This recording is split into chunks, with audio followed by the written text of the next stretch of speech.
Oh, hi everybody. Welcome to the Cartoon Factory. As usual, I'm your host, Jim Gilbert. Just finishing up the cartoon we started working on last time we were together. What we're going to do today is we're going to show how we've been changing. We showed changes in animals before. We're going to show changes in people this time. Want to take a look at the cartoon first. I went ahead and inked it up and colored it in. I got thinking that in the very near future I will do some more inking for you and I will do some more erasing for you, especially for anybody that hasn't been with us before and doesn't know exactly what the Cartoon Factory is all about. All right, before we get started today, it dawned on me exactly that. We might have some new viewers, and welcome. The Cartoon Factory, what we do is we build cartoons, so don't panic and don't freak out because you can't draw. Number one, I don't like the word can't. You will very rarely hear me use that, but a lot of people do have a difficult time drawing. However, on this particular program, we build cartoons. Now, a few things that I need to bring up. I thought about these last night. Number one, please don't go out and start eating acorns. Now, I mentioned that I tried one once when I was a kid. Unless it's part of your regular daily diet, please don't go out and start eating acorns. I don't want to have a bunch of people writing in going, you're right, those acorns are terrible, but boy, did we get an upset stomach from them or get sick or whatever, so please don't do that. Number two, when I mentioned Junior and I mentioned Zelda, for those of you who haven't been along with us this whole time, Junior is my black Labrador Retriever, not my son. So when I talk about Junior bouncing around the backyard, barking and then backing up because of the fireworks, that's not my son, that's one of my dogs. Now the other dog is Zelda. She's my little Australian Queensland heeler. And we do quite a bit of shows on her because people really love Zelda and Zelda loves people. But there again, Zelda is not my daughter. And for those of you that have sent well wishes to my daughter, thank you very much. I do consider Zelda my girl. But anyway, so from now on when you hear me say Junior and Zelda, it's not my kids. It's my dogs, which actually to me are my kids. Now, the last show, I also did something, and I kind of dated myself, and I forget about this every once in a while. I showed you the little acorns, and I turned one into a beatnik. And so last night I did up another one, so I'd have a male beatnik and a female beatnik. It dawned on me that some of my younger viewers may not have a clue in the world what a beatnik is. Well, what a beatnik is, or was, whatever's the best terminology, the proper terminology, back in the late 50s, early 60s, they were people that, they kind of let their hair grow a little crazy, and they'd wear sunglasses all the time, and they'd wear kind of strange clothing, and guys would wear little goatees and little mustaches, and they'd go into coffee shops and sit around, and they'd read poetry while somebody was playing bongos. And then, of course, the fun part was at the end of somebody's poetry reading, they didn't applaud, they clapped. Or rather than clapping, they snapped their fingers. And then they'd go, cool, cool. So that's what a beatnik is. That's what everybody thought I was. And when you think about it, in comparison to today, it's really not much of a change from what we see every day. All right, today we are going to deal with people. And we're going to make changes in people as soon as I find my pencil here. Now, when you are starting off in cartooning, I want you to remember these facts. I just got so excited about being with you again, and we've got we're in a different section of the Cartoon Factory, so we have other characters with us now, that I forgot to tell you some of this stuff. So, to recap for our viewers or for our new viewers, you cannot make a mistake while doing this type of cartooning. It's absolutely impossible. If you laugh at your cartoon, then that's all you have to worry about is you, as long as you're happy with it. If someone comes by and laughs at your cartoon, that's an absolute bonus because it means you've done your job right, okay? So there's no way to make a mistake. If your heads are too big and the bodies are too small or vice versa, that's fine. That's what cartooning is all about. The toughest shape that you will ever study while doing cartooning is the circle. The reason for that is a lot of people have trouble connecting the circle on the top. That comes after practice, and it also works a lot better if you use your shoulder. You work from your shoulder with your arm rather than just trying to do tight little circles. Using your shoulder, doing what I call air circles, starting up here and then dropping down to your paper, you'll assure yourself of a nice circle every time. But to prove that there's no way to make a mistake, the character we're going to start off with today and work with for the bulk of the show is a little character named Bob. Now, Bob is now in the studio with us. Bob is right there, next to the door. See him? The little guy over there. When we pull back, you'll see him. Bob was made from a mistake, or what most people consider a mistake, which is a circle that does not connect. Now, let me show you how Bob got put together here. What we do, normally you would want to come in here and do a circle and try and connect it, or get as close to connecting it as you possibly can. But with Bob, and I developed Bob just to prove you couldn't make a mistake. What you do is when you're doing the circle, as you come along, you purposely miss on the top, like that. You can be that high, lower, anywhere along the line, but you miss the connection. And the reason for that is that's Bob's hair. Now, let me go ahead and put a Bob face down here for you. We use a C for a nose. We use a couple of ovals for eyes. And a couple C's for ears. Put a nice smile on Bob. Put a line through to show some teeth. And we put the larger dots in here for the pupils. And then we give him some eyebrows. Now that's Bob. You cannot make a mistake when you're doing Bob. The reason I named Bob Bob is even if you take and spell his name backwards, it's still Bob. So with Bob, there's no way to draw him or write his name and make a mistake. What we're going to do now is we're going to do several Bob heads, and within reason, they're all going to be the same. We're just going to change like the nose on some, and the eyes on some, and the mouths on some, and show you how by just making very simple minor changes, you can create all brand new characters. So let's go ahead and get started with that. Grab a fresh piece of paper here. And when you're with us, all you need for the first few shows anyhow are a pencil and some paper. Any kind of paper will work. A soft lead pencil might work out a little bit better for you, but any kind of pencil will work. Okay, so let's go ahead and start these faces now. We start off by making the circle that doesn't connect. Once again, there's Bob's hair. And we'll put in the ovals for eyes. And we'll put in the big smile, which is just a curved line with a smaller curve underneath it. The C's for ears, the eyebrows, and the pupils. Now this time what I'm going to do is instead of using the C, that's normally Bob's nose right there. What I'm going to do is I'm going to make that into a G, and actually when you do that, you show the nose and the nostril, and that has changed Bob considerably just by changing his mouth and his nose. If we'll take a look here real fast, let me show you. You see, here's the original Bob, here's the Bob with the new nose and the new smile. Totally different character. All right, the next one. We start off the same way. We start off with a circle that does not connect. We put in the ovals for eyes, eyebrows, the pupils, the smile, the C's for ears, and this time we put in the letter J for a nose. Once again, you've made a totally different character. I had a workshop about, not too long ago, and we sat down and we created a face. Now, any of these faces that you will learn during the process of the show, you can mix and match any bits of them and create all kinds of different faces. We ended up making like 40 or 50 faces in one night by simply making different combinations and putting them onto the head shapes.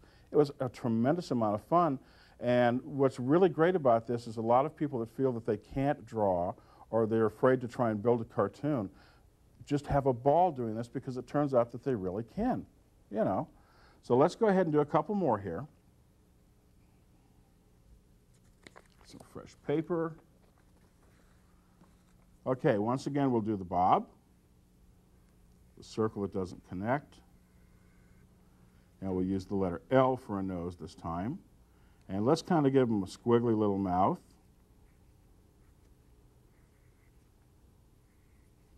And when we put his eyes in this time, let's put on eyelids.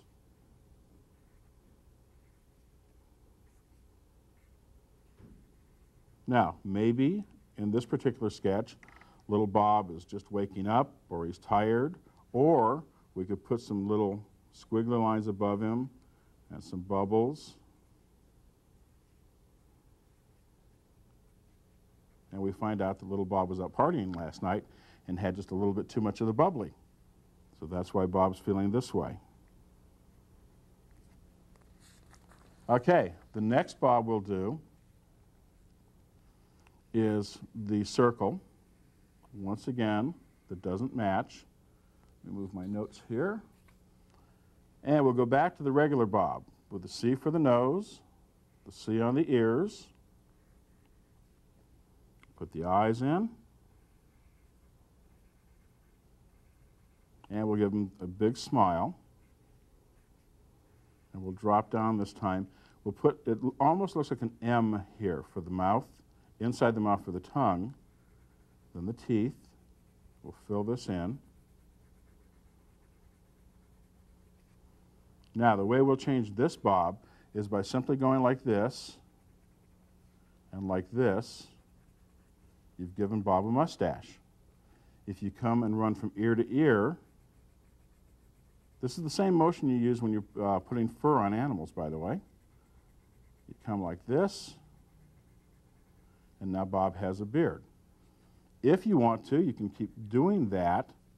Come on up around here and go like so. And now Bob has hair. So there's a bearded Bob with hair.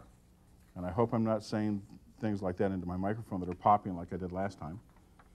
Okay, one more Bob, and then we move. Then we do the fun thing.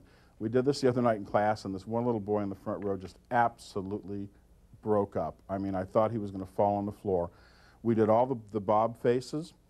Then we moved over and we turned Bob into a girl. And for some reason, just the idea of turning Bob into a girl, this kid just went crazy. He started laughing and knocking things over. It took him 3 or 4 minutes to calm down. We have a lot of fun in my classes, needless to say. So now let's do one last Bob here. Now, just like with the animals, this particular shape, it's good for you to continue practicing making these.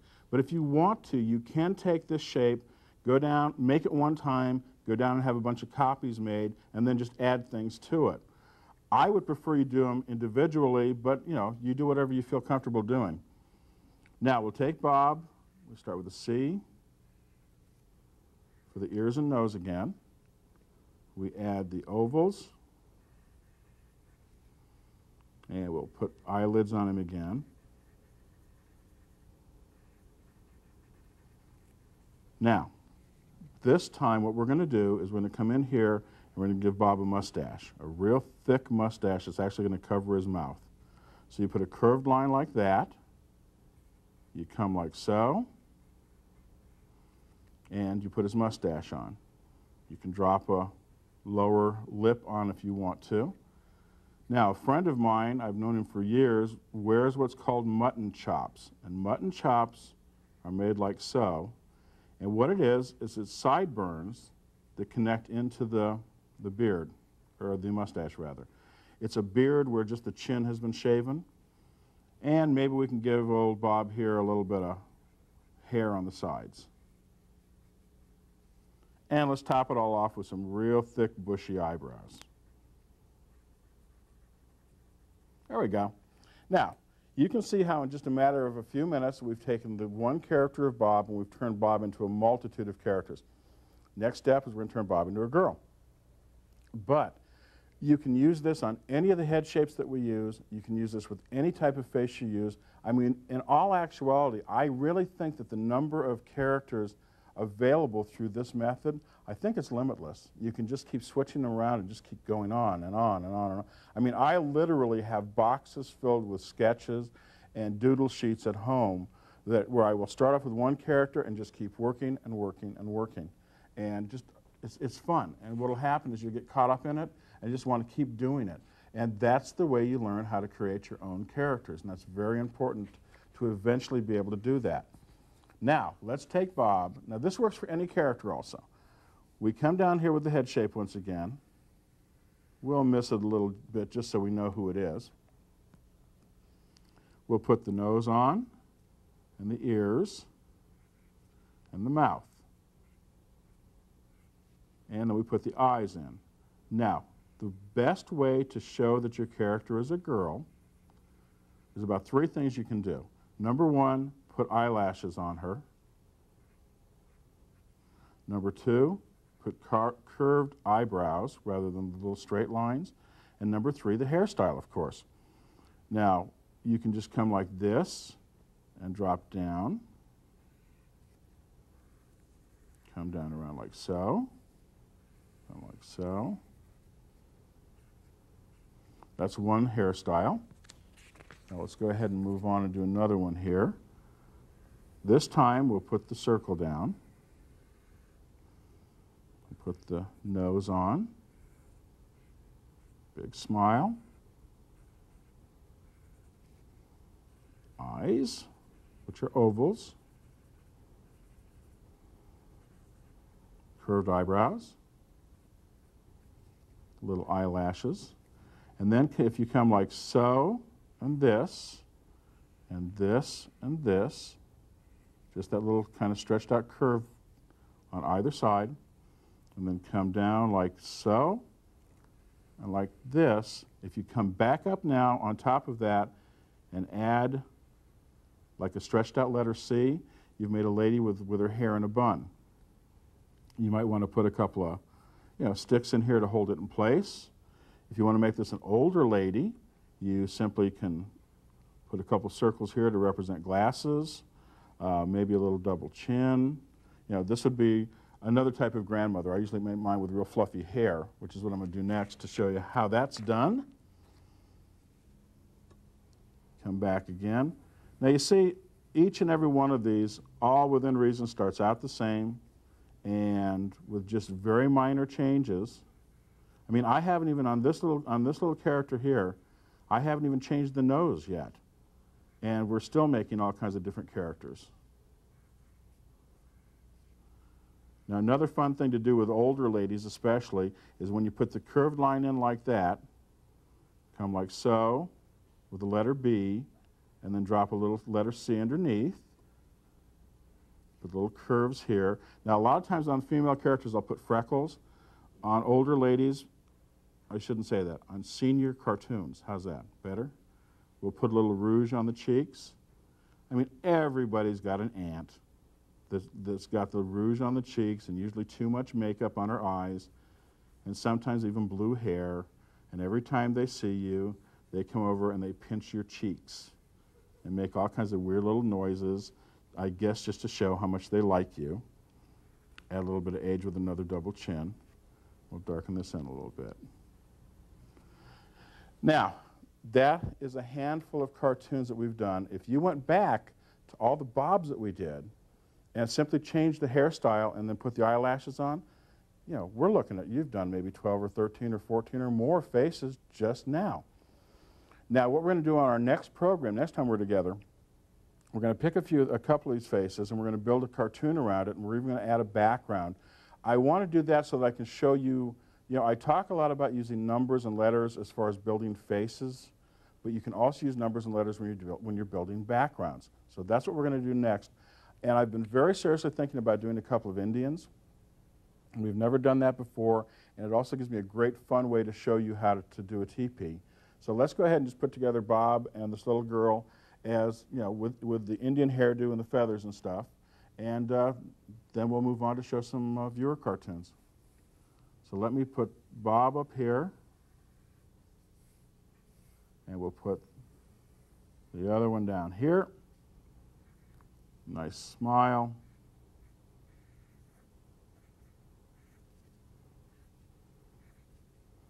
I'm doing this kind of fast, but at this point in time, you've seen these enough, I think, to be able to follow. What we'll do here is we'll come up and we'll run the hair down to Bob's ear on either side, like so. And then we come across and we put in a band. And let's give Bob a feather.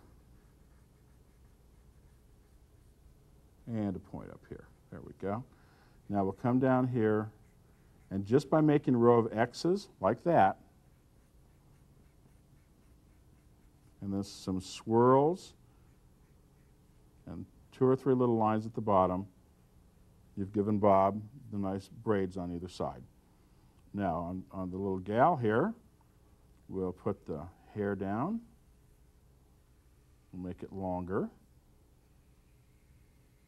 We'll hang a feather maybe out of her hair. I saw an Indian lady not too long ago that had a couple feathers hanging out of her hair. Boy, that was an interesting look. We'll also give her a headband.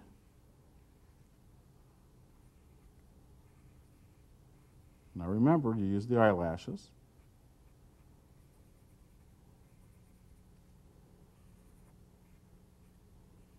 Nice little smile.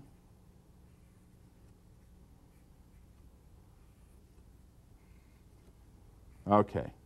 Now, I think these will be the 2 little characters that we use next time when we build a couple of little Indians, put the teepee and stuff behind them.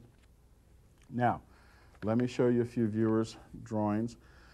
Once again, on our last program, I asked you to do something for me, and if you would, I'd appreciate it. If you do decide to send us a letter, try and remember to put in a self-addressed stamped envelope. It'll just get a reply to you quicker. I do my best to answer everybody. We have a P.O. box at the end where you can ask for information or whatever. Send us your ideas or your cartoons if you feel like it. We try and show as many as possible. We have had one problem of late, and I'd like to address it real fast. When I was a kid, and I'm sure, and I know from a lot of drawings that have come in, a lot of kids still do this, I used to draw like all the cartoon characters that are on TV, and like the Disney characters and the Warner Brother characters and stuff like that. And there's nothing wrong with that, and that's really good practice because those are terrific, marvelous cartoons, but they really get very upset with me if I show them on the air. I've even had to, just for one time I had one where I had to go through this big legal hassle to show a drawing for like 15 seconds. So when you're doing cartoons, if you could please send in something that you've created yourself or something that you've learned from the show, I can almost guarantee it'll be on the air. I'm not going to say every one of them is going to be on the air because of our shooting schedule, but we'll get as many on as humanly possible. All right, enough said, let's show you some cartoons. This one came in from Missy. This is our little clown fellow here, and she did a marvelous job. This one, surprisingly enough, this came in from Mandy, and Mandy has Bob, who we drew today, and then she created a full-bodied Bob, which is really kind of cool. Here we have one from Amber. Now, Amber does this type of, our style of cartooning. Her brother, which I'm going to show his picture next, does more of a comic book type drawing. They're 2 totally different types of art, and you'll see that in a second. This is really, really nice, Amber. Terrific job. And Chris, yours is great too. But you see how this is a totally different style of cartooning. Okay, next we have, this was from Elizabeth. And Elizabeth, this is actually a cartoon of her, she told me. And as you can see, she's a cheerleader. And I've asked her if we can please have Zelda become part of her cheerleading squad. And haven't heard anything yet, but you know, you never know. Elizabeth, Zelda's patiently waiting to hear. Now, this is another reason why I'm asking you to please send me a self-addressed stamped envelope and a name. This is a great little cartoon. Whoever did this did a marvelous job of making this ice cream cone into a character, but there was no name on it. There was a return address, but there was no name. So if you see this, and this is yours, and you write to me, I will write you back, I promise. Here's another character. This is our method, of course. Gentleman's face, floating in midair, I think is marvelous. And then, of course, I've told you all that Zelda was sick a while back. Zelda's doing much, much better now. But here's a couple of get well cards. This one says get well soon. This is from Jacob. And on the inside, he drew Zelda, Miss Zelda with all of her balls. And over here is a get well soon from Lydia. And here's Zelda. Let me close this up here. With all of her balls, plus a bunch of little teeny Zeldas all over and hearts. And I hope you get well soon, Zelda. She's doing fine. Zelda is doing terrific. Matter of fact, last night, Zelda decided that the only thing she wanted to do in the world was after she played her ball, she wanted to go beat up Junior. She grabbed poor Junior, towed him down off the couch, threw him around, wrestled with him like he was just a wet mop. We're talking about a dog that weighs about 85 pounds. And Zelda just decided, nah, I think I'll just throw him around for a while. And one little minor Zelda update, I've told you before that when Zelda plays with her balls, she almost gets she gets fixated where like there's nothing else in the whole world exists. Zelda chased her ball right into a brick wall. Zelda now has a tooth missing. So the next time we draw Zelda, she will have a little gap here, and it's really cute because, I mean, she's fine, it didn't hurt her, and it's one of the little teeny teeth, it's not one of the canine teeth. But now when she sits there and looks at you, and I told you about the noises and stuff she makes, she drools. She's got this little teeny thing of drool now that comes out. So I guess that just proves that, you know, dental care is important too for everybody. Anyway, guys, had a great time. Hope you learned something. Remember, you are always welcome at the Cartoon Factory, and I'll see you next time.